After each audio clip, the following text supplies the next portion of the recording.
मैं चंचल कुमार शर्मा फिर एक नई वीडियो के साथ Saraswati group of education YouTube channel पर आपका हार्दिक अभिनंदन करता हूं।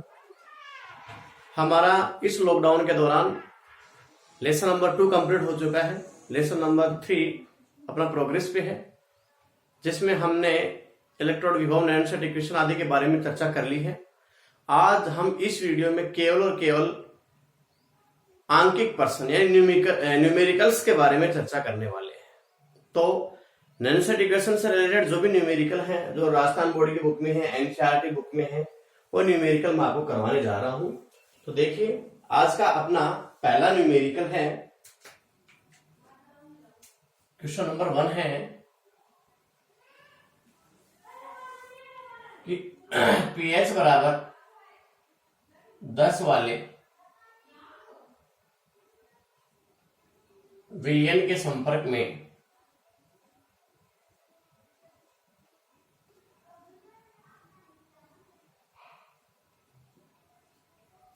उपस्थित हाइड्रोजन का कोई इलेक्ट्रोड है, हाइड्रोजन इलेक्ट्रोड का विभव ज्ञात करो। ये क्वेश्चन है हमारा कि पीएच 10 दे रखी है और उस सॉल्यूशन में जो हाइड्रोजन का जो इलेक्ट्रोड लगा हुआ है उसका हमें इलेक्ट्रोड विभव बताना है। क्या बताना है? इलेक्ट्रोड विभव बताना है। तो डियर फ्रेंड्स, इसको हम किस प्रकार से सॉल्व करेंगे, देखिए। इसके लिए पहले तो हम नैनसेट इक्वेशन लिखेंगे। हाइड्रोजन इलेक्ट्रोड के लिए नैनसेट समीकरण किस प्रकार से लिखी जाती है, तो देखिए, हाइड्रोजन इलेक्ट्रोड के लिए पहले हम लिखेंगे नैनसेट इक्वेशन। हाइड्रोजन इलेक्ट्रोड के लिए नैनसेट समीकरण किस प्रकार से लिखेंगे, देखिए,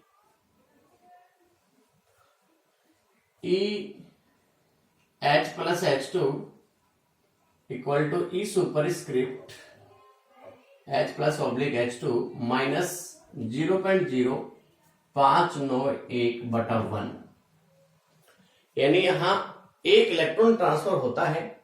H plus plus 1 electron equal to half H2, यानी जो समीकरण है H plus plus 1 electron equal to half H2। तो यहाँ ट्रांसफर होने वाले इलेक्ट्रॉन की संख्या 1 है, तो हमने 1 लगा दी है। उसके बाद log 1 हाइड्रोजन आयन की सांद्रता। तो ये अपना हाइड्रोजन इलेक्ट्रोड के लिए नैनसेट समीकरण है। अब हमसे ये पूछा गया है कि हाइड्रोजन इलेक्ट्रोड का विभव ज्ञात कीजिए। ये पूछा गया है, ये हमें मालूम है कि इसका मान हमेशा कितना होता है, तो इसका मान 0.0 वोल्ट होता है। मानक हाइड्रोजन इलेक्ट्रोड है, उसका इलेक्ट्रोड विभव पहले भी आपको बताया गया है, 0 वोल्ट होता है। तो ये मान हमें मालूम है। और हाइड्रोजन आयन की सांद्रता विलयन में कहीं भी नहीं दी गई है, लेकिन आपको जब पीएच दी जाए तो हम उससे हाइड्रोजन आयन की सांद्रता ज्ञात कर सकते हैं। किस प्रकार से? एक फॉर्मूला होता है, हाइड्रोजन आयन की कंसंट्रेशन बराबर 10 की पावर माइनस पीएच। तो यहाँ हाइड्रोजन आयन की सांद्रता बराबर कितनी आ जाएगी? 10 की पावर माइनस पीएच। तो पीएच कितनी है? 10। ये तो ये हाइड्रोजन की, अब हमारे पास ये वैल्यू भी आ चुकी है, 0 है, और ये वैल्यू भी आ चुकी है, 10 की पावर माइनस 10 है। अब इसको हम सोल्व कर देंगे तो हमारे पास हाइड्रोजन का इलेक्ट्रोड विभव आ जाएगा, और वो उसका विभव होगा जो पीएच बराबर 10 वाले सॉल्यूशन में रखा हुआ है। तो देखिए,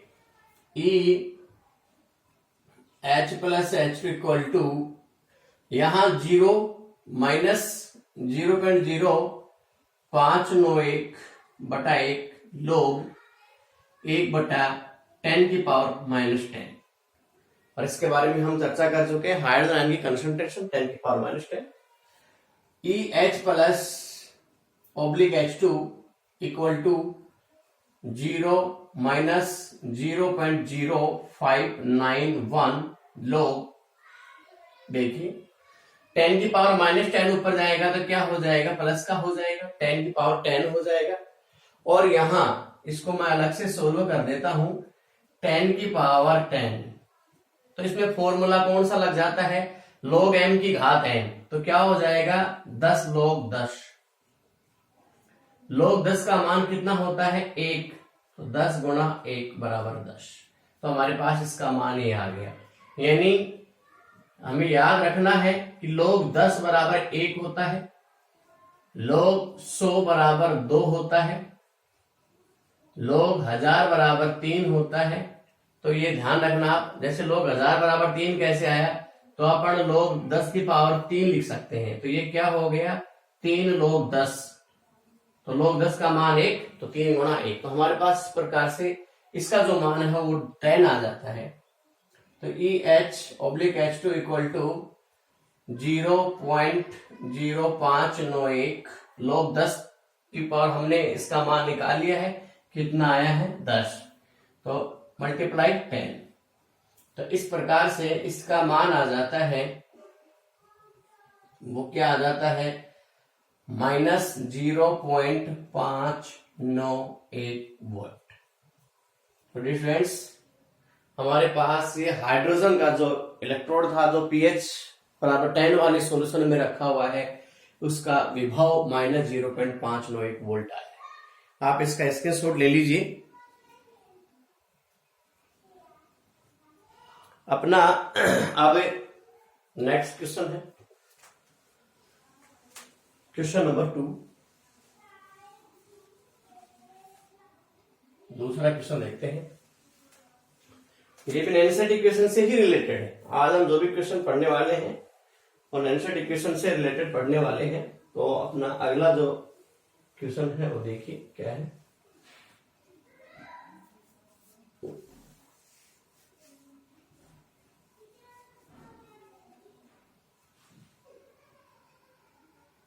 कॉपर का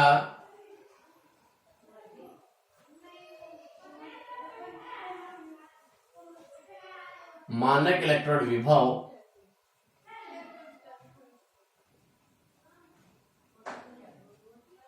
विभव 0.34 वोल्ट है। यानी इसका मानक इलेक्ट्रोड विभव या मानक अपचयन विभव प्लस 0.34 वोल्ट है।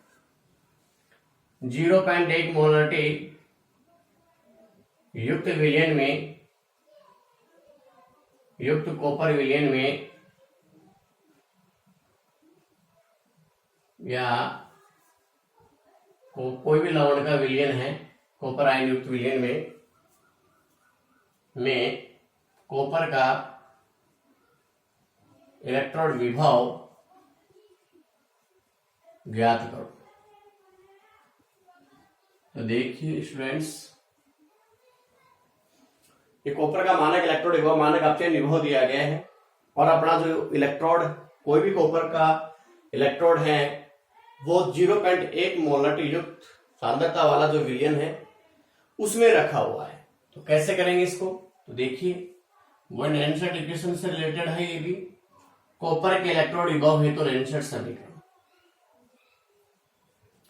कॉपर के इलेक्ट्रोड विभव हेतु कॉपर के इलेक्ट्रोड विभव हेतु नैनसेट समीकरण। अब अपना जो कॉपर का इलेक्ट्रोड विभव है इसके लिए हम नैनसेट समीकरण लिखेंगे। तो कैसे आएगी समीकरण, E Cu plus two Cu। देखो पिछली वीडियोस में मैं ऑलरेडी आपको ये बता चुका हूं इनके लिए इक्वेशन, तो इसमें आपको कोई भी किसी प्रकार का कंफ्यूजन नहीं होना चाहिए, क्योंकि इन इक्वेशन के बारे में हम लास्ट वीडियोस में चर्चा कर चुके हैं। नैनसेट इक्वेशन का जो वीडियो है उसमें हम चर्चा कर चुके हैं। हमारे पास कॉपर के इलेक्ट्रोड विभव हेतु नैनसेट समीकरण ही आई थी। तो 0.1 मोलरिटी युक्त कॉपर युक्त विलयन का जो अपना कॉपर इसमें इलेक्ट्रोड लगा हुआ है उसका विभव ज्ञात करेंगे। तो कॉपर आयन युक्त विलयन, यहां ये लिख सकते हैं कॉपर आयन युक्त विलयन।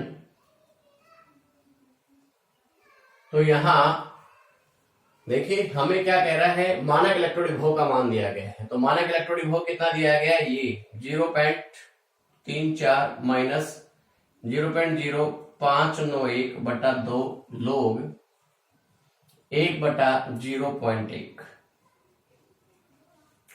तो इस प्रकार से अब इसको आगे हम और भी हल कर लेते हैं, तो हमारे पास क्या आ जाता है, देखिए 0.34 माइनस 0.0591/2।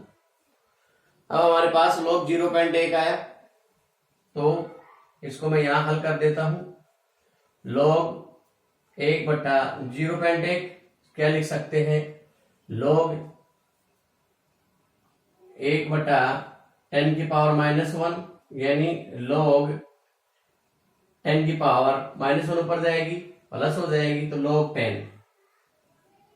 अब हमारे पास log 10 आ गया है, यहां log 10 और log 10 का मान कितना होता है 1, तो मैं यहां डायरेक्ट लगा देता हूं 1।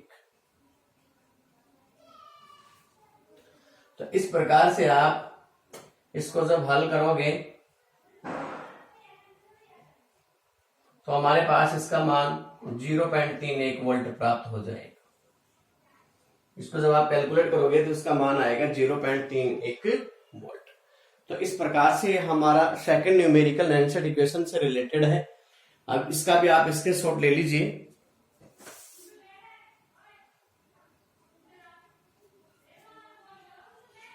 इसके बाद देखिए अपना नेक्स्ट नंबर 3 न्यूमेरिकल।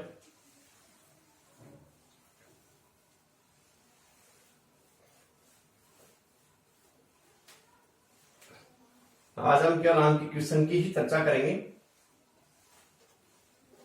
क्या न्यूमेरिकल है, सेल की कोई समीकरण है, कोई सेल की समीकरण है, सेल समीकरण जैसे mg plus 2ag plus ion है ये, इसकी कंसंट्रेशन दी गई है 0.001 इक्वल टू mg प्लस 2, इसकी दी गई है 0.130 मोलरिटी, यहां भी मोलरिटी है, प्लस इसके बाद दिया गया है 2ag। ये तो दी गई है सेल समीकरण। इस सेल का इस सुपरस्क्रिप्ट सेल का जो मान दिया गया है वो है 3.17 वोल्ट हो, तो आपको ई सेल ज्ञात करना है। तो डियर स्टूडेंट्स, ये क्वेश्चन है हमारे पास। इसमें आयन की कंसंट्रेशन भी दी गई है, इसके अलावा इस सुपरस्क्रिप्ट सेल का मान दिया गया है, तो इस सेल का मान पूछा गया है। तो हम पहले भी चर्चा कर चुके हैं, किसी भी सेल के लिए हम नैनसेट समीकरण लिख सकते हैं। नैनसेट समीकरण का वही ढांचा होता है, केवल आगे जाके आयन की कंसंट्रेशन देखी जाती है कि कौन सा कैथोड और कौन सा एनोड। जैसे हमने एनालिस सेल के लिए लिखा था, उसी प्रकार से हम इसके लिए भी नैनसेट समीकरण लिखते हैं। तो क्या आ जाता है हमारे पास, ई सेल बराबर ई सुपरस्क्रिप्ट सेल माइनस 0.0591। अब नीचे क्या आता है, ट्रांसफर होने वाले इलेक्ट्रॉन की संख्या तो कितने हैं, 2/2 लोग। ऊपर किसकी कंसंट्रेशन आती है, एनोड की, तो जिसका ऑक्सीकरण होता है वो एनोड होता है, पिछले वीडियो में हम पढ़ चुके हैं। तो मैग्नीशियम आयन की कंसंट्रेशन, उसके बाद जिसका अपचयन होता है वो नीचे आता है, Ag प्लस आयन की कंसंट्रेशन। देखिए अगर यहाँ प्लस हो जाता है तो ये उल्टा हो जाता है, ये हम पहले भी पढ़ चुके हैं। देखिए अब हम इसमें वैल्यूज पुट करते हैं। ई सेल बराबर, तो ई सुपरस्क्रिप्ट सेल का मान कितना है, 3.17 माइनस 0.0591/2 लोग। अब देखिए मैग्नीशियम आयन की कंसंट्रेशन दे रखी है 0.130 बटा इसकी कंसंट्रेशन 0.0001 और इसमें स्क्वायर है, स्क्वायर आ जाएगा, इसमें नहीं है, ऐसे कैसे आ जाएगा। तो इस प्रकार से हमारे पास अब ई सेल बराबर आता है 3.17 माइनस 0.0591/2। अब हमारे पास लोग, तो आप कहो तो मैं इसको अलग से आपको सोल्व करके बता देता हूं। तो देखिए इधर सोल्व कर देता हूं इसको। log, इसको हम क्या लिख सकते हैं, इसको हम लिख सकते हैं 13 गुणा 10 की पावर -2, यानी 130 गुणा 10 की पावर -3 लिखते हैं। तो यहाँ 10 की पावर -2 आ जाएगा। इसके बाद यहाँ a गुणा 10 की घात -4 और यहाँ हम लगा देते हैं स्क्वायर, इसको हम a गुणा 10 की घात -4 लिख सकते हैं। तो हमारे पास ये तो आया a गुणा 10 की घात -4 का स्क्वायर, और ये जो है इसको हम ऐसे लिख सकते हैं। अब आगे देखिए, log नीचे अब क्या आ जाएगा, 13 गुणा 10 घात -2 बटा 10 की घात -8। अब ये ऊपर जाएगा log, तो क्या आया 13 गुणा 10 की घात 6। अब हमारे पास एक रूल फॉर्मूला है, log m गुणा n बराबर क्या होता है, log m plus log n, ये होता है। तो अब इसको हल करेंगे सूत्र लगा के। तो log m गुणा n है, log m गुणा n है, बराबर नहीं आएगा, यहाँ log ही चलेगा, log तो ये log m गुणा n हो गया, log 13 प्लस log 10 की घात 6। अब यहाँ log m की पावर n आ गया, तो log m की पावर n का फॉर्मूला होता है n log m। तो यहाँ क्या आ जाएगा, log 13 प्लस 6 log 10, ठीक है। हमारे पास log 13 का मान होता है 1.1139 प्लस 6 log 10 का मान होता है 1, तो मल्टीप्लाई 1। तो हमारे पास इस प्रकार से ये तो 6 हो गया, 1.1139 प्लस 6, तो हमारे पास इस पूरे का जो मान है वो क्या आ जाता है, 7.1139। यानी इसको हमने सोल्व कर दिया है। ये आप यहां बढ़ाओगे तो यहां भी सोल्व हो जाएगा, लेकिन मैंने इसको अलग से एक्सप्लेन कर दिया है। अब ये मान यहां लिख देते हैं, 7.1 लोग हट जाएगा गुणा 7.1139। मैं इसको अगर यहां लेता तो ये नीचे चला जाता, फिर आपको दिखाई नहीं देता, इसलिए मैंने इसको अलग से सोल्व करके इसकी वैल्यू यहां पुट कर दी है। तो ई सेल बराबर 3.17 माइनस इसको अपन कर लेंगे तो 0.02955, इसको डिवाइड करेंगे 2 से, गुणा 7.1139, ठीक है। ये आ जाता अपने पास। तो ई सेल बराबर, अब इसको आप इससे मल्टीप्लाई कर लेना, और जो भी आपके पास मल्टीप्लाई करने के बाद जो मान आए उस मान को आप 3.17 में से घटा लेना। तो इस प्रकार से हमारे पास इसमें 3.17 माइनस 0.21 आता है, और देख लेना आप करके। तो हमारे पास इस न्यूमेरिकल का जो आंसर है, ई सेल का मान है वो 2.96 वोल्ट प्राप्त होता है। तो डियर फ्रेंड्स, ये न्यूमेरिकल था आपके सामने नैनोसेट इक्वेशन से रिलेटेड, और ये एनसीईआरटी की बुक में है। ये न्यूमेरिकल जो मैंने आपको बताया एनसीईआरटी के पाठ्यक्रम में है, तो आप वहां भी देख सकते हैं। इसका सॉल्यूशन मैंने आपको बताया है। इसके बाद जस्ट नेक्स्ट न्यूमेरिकल नंबर 4।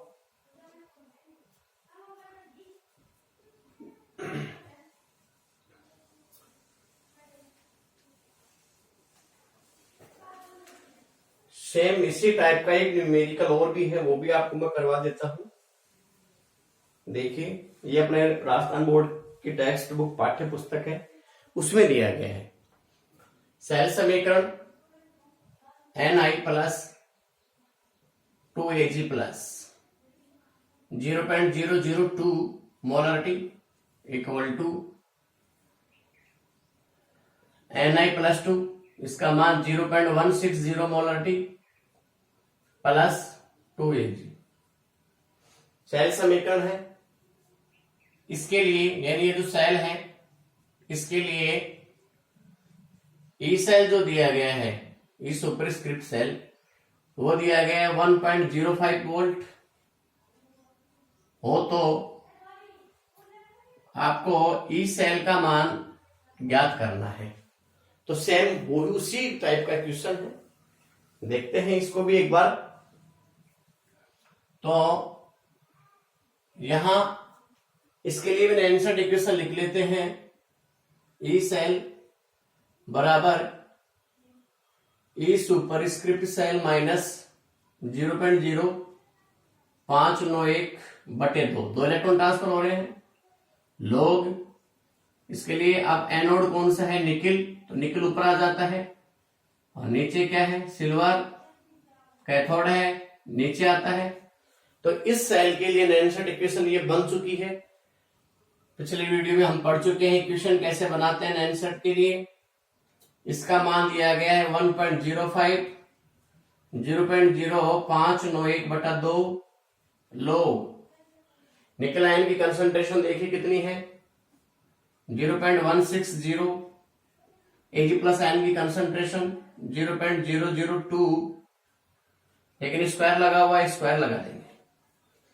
इसको भी मैं इधर सोल्व कर देता हूं। तो देखिए लोग क्या लिखा हुआ है, इसको मैं लिख सकता हूं 16 गुना 10 की पावर -2। इसको ये लिख सकते हैं। नीचे वाला है 2 गुना 10 से घात -3 लिख सकते हैं। इसका हो जाएगा स्क्वायर। तो हमारे पास लोग 16 गुना 10 की पावर -2 और 4 गुना 10 की घात -6 हो गया। इस प्रकार 4 चौक 16 हो जाता है। 4 गुना 10 की पावर ऊपर जाएगी, प्लस की हो जाएगी, ऊपर 2 माइनस की है, तो 4 शेष रह जाती है। वही हमारा फॉर्मूला इसमें लग जाता है, log m गुणा n वाला, यानी log m plus log n लगाएंगे तो यहां log 4 प्लस log 10 की घात 4।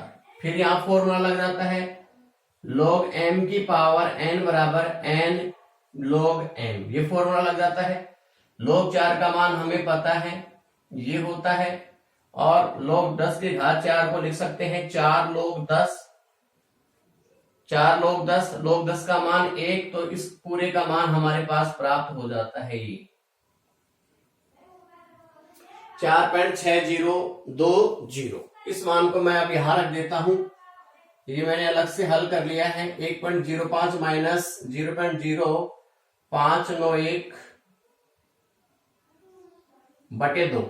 उसके बाद लोग, आप देखिए हमारे पास ये जो मान है इसको मैं यहां भी निकाल सकता था कैलकुलेट करके, तो ये थोड़ा लंबा हो जाता, तो ये पेज डाउन चला जाता, आपको दिखाई नहीं देता। इसलिए मैंने इसको साइड में सोल्व करके और इसका डायरेक्ट मान मैंने निकाल दिया है। और वो मान मैं अब यहां लिखने वाला हूं 4.6020। आपको कोई भी डाउट नहीं होना चाहिए इसमें। ई सेल बराबर 1.05 माइनस 0.0591। अब इसको भी कर लेते हैं गुणा, तो ये 2 से डिवाइड, तो 2.3010 हमारे पास ये प्राप्त हो जाता है। तो इस प्रकार से हम इसका ई सेल ज्ञात कर लेते हैं, जो हमें 0.91 वोल्ट प्राप्त होता है। आप इसका कैलकुलेशन कर लेना, 0.91 वोल्ट आपको प्राप्त होगा।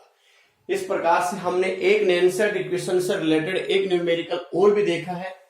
तो न्यूमेरिकल की संख्या अब 4 कंप्लीट हो चुकी है। प्रत्येक न्यूमेरिकल आपको समझाया गया है। वीडियो को धीरे धीरे देखिए और प्रत्येक न्यूमेरिकल के बारे में आसानी से जानकारी प्राप्त कीजिए। इसमें लोग को किस प्रकार से मैंने सोल्व किया है वो भी आपको आसानी से अच्छे ढंग से देखना है। अब आगे देखिए नेक्स्ट।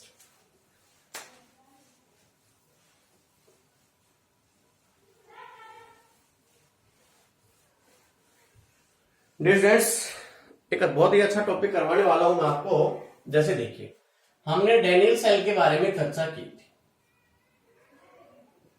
और डैनियल सेल की जो नैनसेट इक्वेशन आई थी सेल विभव के लिए, तो क्या आई थी, ई सेल बराबर ई सुपरस्क्रिप्ट सेल माइनस 0.0 591/2 लोग। थोड़ा सा बैक में जाना, आप नैनसेट इक्वेशन के बारे में तब पढ़ाया था, उसमें मैंने आपको ये इक्वेशन डेरिवेट करके बताई थी। हमने इस इक्वेशन का डेरिवेशन किया था। अब मैं यदि केस नंबर वन क्या है, इसमें यदि Zn+2 आयन की कंसंट्रेशन को इंक्रीज कर दिया जाए तो ई सेल पर क्या प्रभाव पड़ेगा, ई सेल पर क्या प्रभाव पड़ेगा, यानी इंक्रीज होगा या डिक्रीज। ऑप्शन यानी इंक्रीज होगा या फिर डिक्रीज होगा, ये इंक्रीज और ये डिक्रीज। सेकंड केस है अपना, केस है यदि मैं Cu+2 आयन की कंसंट्रेशन को इंक्रीज कर दूं तो ई सेल पर क्या प्रभाव पड़ेगा,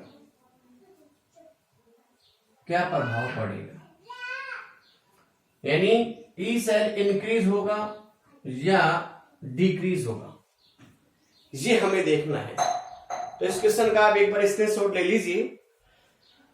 तो ये इस टाइप का देखिए, मैं ये क्वेश्चन मैं डेरिवेट करवाने के बाद नीचे आपको एक लाइन लिखवा देता कि Zn आयन की कंसंट्रेशन बढ़ती है तो ई सेल का मान घट जाता है, और Cu+2 आयन की कंसंट्रेशन बढ़ती है तो ई सेल का मान बढ़ जाता है।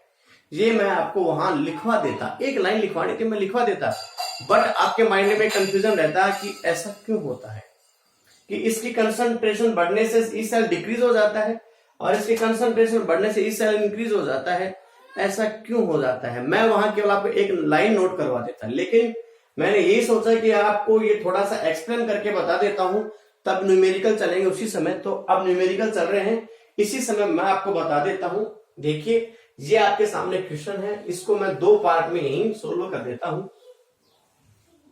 एक केस में हम Zn+2 आयन की कंसंट्रेशन को कम रखेंगे, एक में कॉपर आयन को कम रखेंगे। तो देखिए एक इधर कर लेता हूं मैं और एक है इधर कर लेता हूं, दोनों एक साथ लेते हैं। एक केस में Zn+2 आयन की कंसंट्रेशन में 0.01 मोलरिटी ले लेता हूं और Cu+2 आयन की कंसंट्रेशन में 0.8 मोलरिटी ले लेता हूं, ठीक है। दूसरे केस में उल्टा कर देता हूं, Zn+2 आयन की कंसंट्रेशन को मैं 0.1 मोलरिटी कर देता हूं और कॉपर आयन की कंसंट्रेशन को मैं 0.01 मोलरिटी कर देता हूं। दो केस हो गए, एक में कॉपर आयन की डिक्रीज हो गई और एक में कॉपर आयन की, इसमें जिंक आयन की डिक्रीज हो गई, इसमें कॉपर आयन की डिक्रीज हो गई। तो अब देखिए क्या होता है, हमें पता है कि ई सुपरस्क्रिप्ट सेल का मान दोनों के लिए समान है, इसके लिए भी यही है। ई सुपरस्क्रिप्ट सेल का मान इसके लिए भी यही है, ई सुपरस्क्रिप्ट सेल का मान दोनों के लिए समान है। हमें दोनों के लिए क्या करना है, ई सेल का मान ज्ञात करना है। तो देखिए पहले मैं इसको सोल्व करता हूं। तो ई सेल हमें ज्ञात करना है, तो इक्वेशन क्या हो जाती है, ई सुपरस्क्रिप्ट सेल माइनस 0.0591/2 लोग जिंक आयन की कंसंट्रेशन बटा कॉपर आयन की कंसंट्रेशन। अब ई सेल बराबर यहां 1.1 ये आ गया हमारे पास, 1.1 माइनस 0.0591/2 लोग जिंक आयन की कंसंट्रेशन 0.01 है, 0.01, तो इसको 0.01 को अपन 10⁻⁻² लिख सकते हैं, ठीक है। थोड़ा शॉर्ट में कर लेते हैं, तो ये सीधा मैंने इसकी जगह 10⁻² कर दिया है। अब कॉपर आयन की है 0.1, तो आप जानते हो 10⁻⁻1 हो जाएगा। तो ई सेल बराबर 1.1 माइनस 0.0591/2 लोग, अब आपको पता है 10⁻⁻1 आ गया, माइनस 10⁻⁻1 आ गया। तो अब ई सेल बराबर 1.1 माइनस 0.0591/2 लोग। तो अब इसको -1 log 10 कर देंगे। -1 log 10, log 10 का मान 1, तो -1 आ जाएगा। तो यहां -1 आ गया। -1 इससे होगा मल्टीप्लाई, तो प्लस का हो जाएगा। तो आपने देखा कि ई सेल पर क्या प्रभाव पड़ा। ई सेल का मान पहले ई सुपरस्क्रिप्ट सेल 1.1 वोल्ट था, उससे भी बढ़ गया है। यानी अपना जो 1.8 वोल्ट जो दे रखा था सेल विभव, जो 1.1 वोल्ट जो सेल विभव, मानक सेल विभव जो दे रखा था, उसमें हमने Zn आयन की कंसंट्रेशन को हमने कम कर दिया है। तो यहां विभव का मान बढ़ गया है। यानी 1.1 प्लस, अब जो भी वैल्यू आएगी वो वैल्यू यहां लगा देंगे। इसी प्रकार इसमें कर लेते हैं। ई सेल बराबर ई सुपरस्क्रिप्ट सेल -0.0591/2 लोग। अब यहां ऊपर Zn+2 आयन की कंसंट्रेशन और नीचे Cu+2 आयन की कंसंट्रेशन।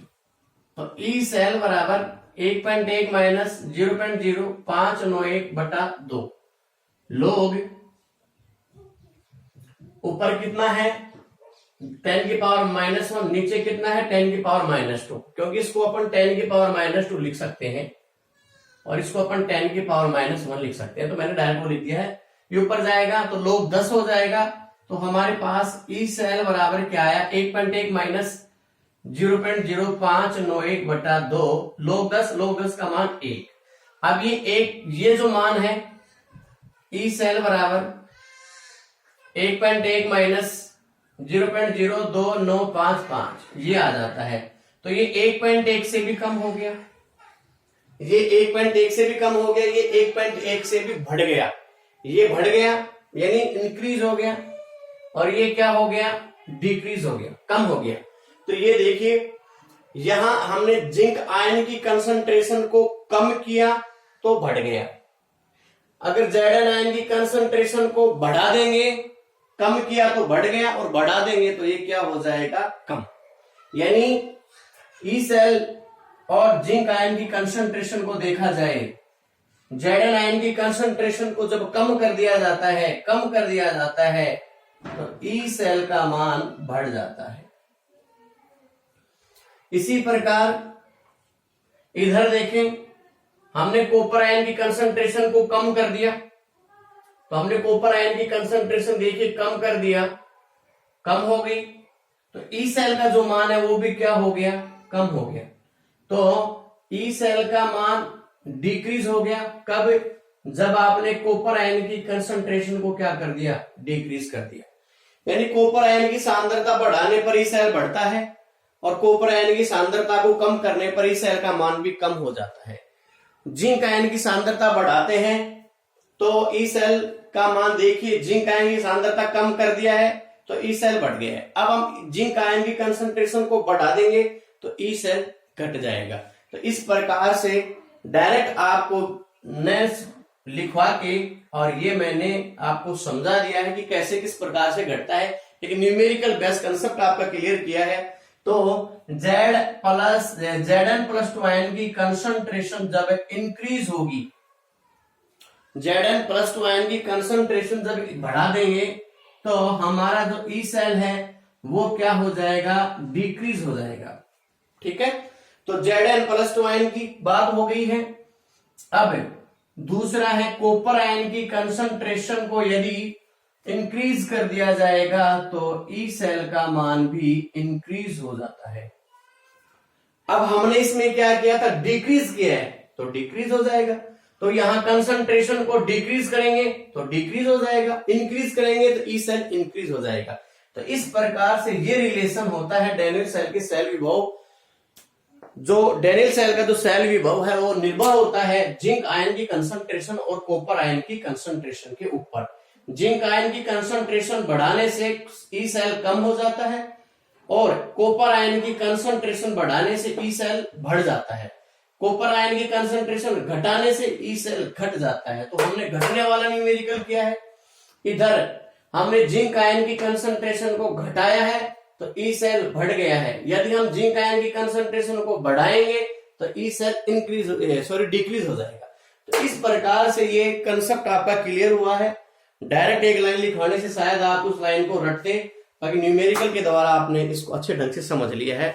आशा करता हूं कि जितने भी न्यूमेरिकल मैंने आपको करवाए हैं वो अच्छे ढंग से समझ में आए होंगे, और आप भी और भी रिफ्रेशर बुक में जो न्यूमेरिकल दिए गए हैं उनका सॉल्यूशन कीजिए, अच्छे ढंग से तैयारी कीजिए, ये समय बार बार लौट कर नहीं आएगा। और इन्हीं आशाओं के साथ मैं चंचल कुमार शर्मा आपसे विदा लेता हूं। फिर आपसे मिलते हैं नेक्स्ट वीडियो में एक नए टॉपिक के साथ। धन्यवाद।